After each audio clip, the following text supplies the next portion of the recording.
ماں کی کمی تو انسان زندگی کے آخری حصے میں بھی محسوس کرتا ہے، پھر اس سے بڑا منصب کس کا ہو سکتا ہے جو امام الانبیاء کا منصب ہے؟ اتنا بڑا اعزاز کس کا ہو سکتا ہے جو خاتم المرسلین کا اعزاز ہے، جو محبوب خدا ہیں،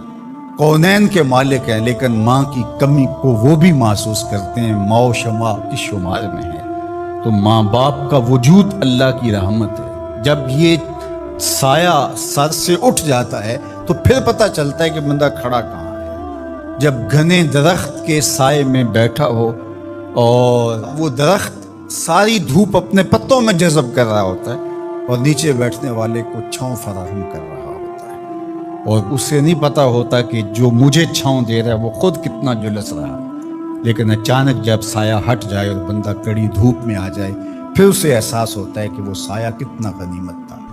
جن کے ماں باپ موجود ہیں وہ ان کی خدمت کر کے دنیا اور آخرت کی سرخرویاں حاصل کریں۔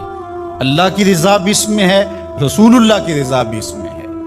اور دنیا اور آخرت کی بہتریاں اسی کے اندر پنہاں ہیں کہ ماں باپ کی تکریم بجا لائے۔ ایک دن حضور مکے سے ہجرت فرما کے جب مدینہ تشریف لائے تو ایک دن مسجد نبوی میں نماز پڑھانے کے لیے اللہ کے محبوب تشریف لے گئے۔ عشاء کی نماز کا وقت تھا، جو ہی حضور حجرہ نور سے باہر نکلے تو ادب سے صحابہ کھڑے ہو گئے۔ بس یہ لمحے حضور علیہ السلام کی آنکھوں کے سامنے آئے تو آنکھیں چھلکنے لگی۔ پھر حضور علیہ السلام نے ایک ٹھنڈی آہ بھری اور ایک جملہ ارشاد کیا، کاش آج میرے ماں باپ زندہ ہوتے، یا کم از کم میری ماں ہی زندہ ہوتی اور میں لوگوں کو نماز عشاء پڑھا رہا ہوتا اور اس میں سورہ فاتحہ کی تلاوت چل رہی ہوتی، پھر میری ماں کو میرے ساتھ کوئی کام یاد آ جاتا، وہ دروازے پر آتی اور میٹھی آواز میں مجھے بیٹا محمد کہہ کے آواز دیتی، تو میں لوگوں میں اپنی نماز چھوڑ کے ماں کی بات سن لیتا۔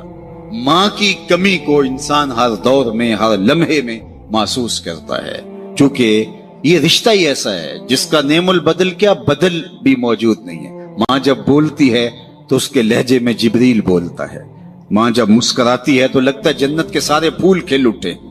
ماں جب پیار سے بیٹے کو دیکھ رہی ہوتی ہے لگتا ہے آسمان سے رحمتیں اتر رہی ہیں۔ میں اپنے دوستوں کو کہتا ہوں، یہ آج کل سڑکوں کے کناروں پر بڑے بڑے ترازو نصب کر دیے گئے ہیں، پورا کنٹینر تول لیا جاتا ہے، آج تک کوئی ایسا ترازو ایجاد نہیں ہوا جس پر ماں کے پیار کو بھی تولا جا سکے۔ اللہ نے اس کو وہ محبت دی، اس کے اندر وہ احساس کی کائنات آباد کر دی جسے ممتا کے نام سے پکارا جاتا ہے۔ ماں جب پیار سے ہاتھ اٹھا دے تو عرش سے بیٹے کے حصے کی دعائیں کھینچ کے لے آتی ہے، اور لازمی نہیں ہے کہ ماں رابعہ بصریہ ہو تو پھر ہی اس کی دعا قبول ہوتی ہے۔ لیپا پوتی کرتی ہوئی ماں اپنے گارے سے بھرے ہوئے ہاتھ بھی اٹھا دے، اللہ ان کو بھی خالی نہیں موڑ۔